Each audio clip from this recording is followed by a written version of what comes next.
something happened in the giving up. It was like I just let go, and I fell through that despair into a presence of peace that was palpable in the room. And it was like I was just resting in this bath of innocence. And it was something I could feel pervading everything. I just let go completely. And as I was resting in that innocence, bathing in this peace, at an unexpected moment, I heard a prayer rise, and it was very simply, please, somehow, let me be guided to uncover what's inside that tumor. And the prayer was released, and I didn't expect an answer. And I just lay there, and I was still getting a massage. And at the most unexpected moment, I was guided. And when I uncovered this cell memory that was stored there, I thought, it can't be this memory. It's an old memory of childhood violence. And I thought, I've so handled this memory. Been there, done that, got the blooming t-shirt on this memory.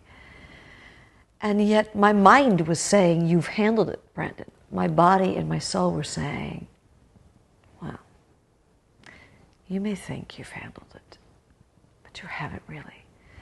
And I thought, what have I got to lose? I'll go through a process of trying to face and release what's stored there. And I went through this process where I started dialoguing with the people in the memory and started emptying out all the stored emotion I had at the campfire. I emptied out all the words that I had never said, had been afraid to say. And I spoke out how I really felt. And I let the other people at the campfire do the same. And it was kind of like an out loud dialogue in which I was really finally admitting to myself what I really felt and speaking that out loud and getting a chance to really release all that I'd bottled up all those years. And when I'd completely finished releasing it all, I asked the presence of peace in the room, am I complete? And the simple word was, no. And again, I was plunged into despair. I thought, you know what? This probably wasn't even the right memory anyway. And even if it was, even with releasing everything, I'm still not complete.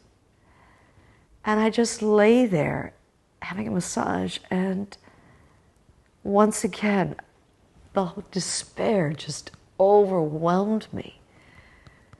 And I just gave up. And I let go into the despair. And once again, I fell into this presence of peace inside. But it wasn't just peace inside, it was everywhere. And out of the innocence that was palpably in the room, I heard another prayer pray itself. And it was very simply, please, I don't even know if this is the right memory, but if it is, how to heal, how to complete. And again, it was released. Again, I didn't expect an answer. And again, at an unexpected moment, the answer came. And it was a simple word, forgiveness. And when the word forgiveness arose, of course, my thinking mind checked in and it said, it can't be that big a deal to forgive. What difference could forgiveness make? And I thought to myself, you know what? I have nothing to lose by forgiving. And while I was forgiving, I realized there is actually a quantum difference between accepting what's happened to you in your life. Because when you accept something that's happened to you in your life, then you get to carry that baggage with you. But there's some sort of magic that happens when you forgive. That's when you let go of the story And that's what happened to me. I decided I had nothing to lose by forgiving. And I started to undergo a process of forgiveness. And it was while I was forgiving that I realized that that tumor had never been clinging to me.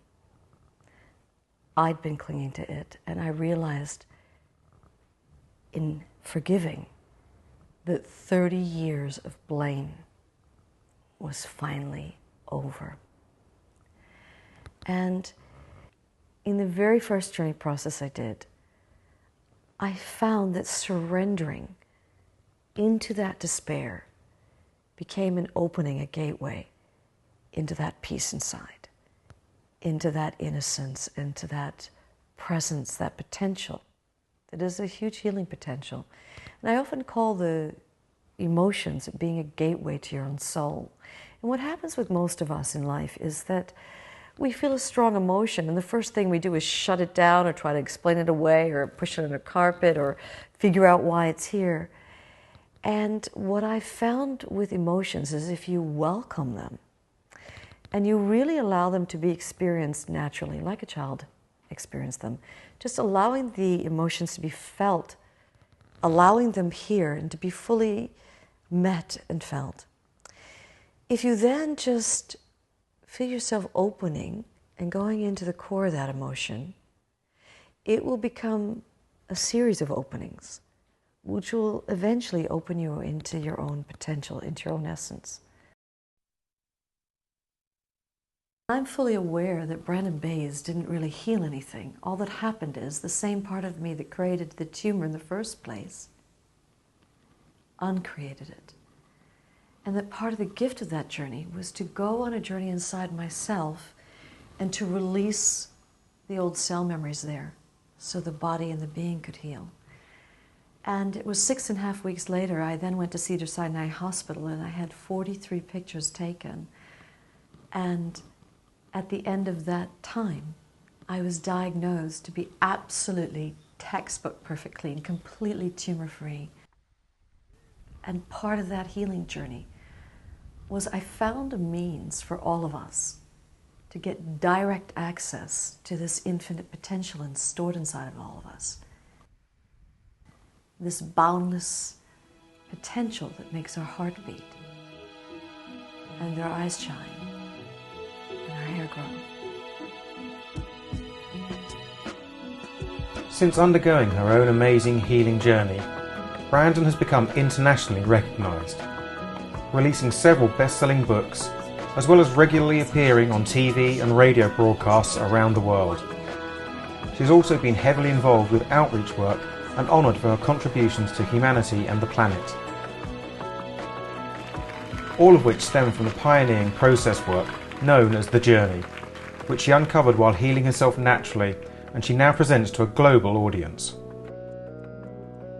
The journey itself is a guided introspection. It's a process that all of us can undergo in a very clear and direct way, in a step-by-step fashion. And it's actually quite a wondrous process, a joyous process. It doesn't matter what our ages are, or our backgrounds are, or our beliefs are. All of us are capable of getting in touch with the boundless presence of your own soul. All of us are capable of turning the flashlight on. All of us, if you have the courage and the willingness, you're able to finally release the pain and come to some understanding and forgiveness.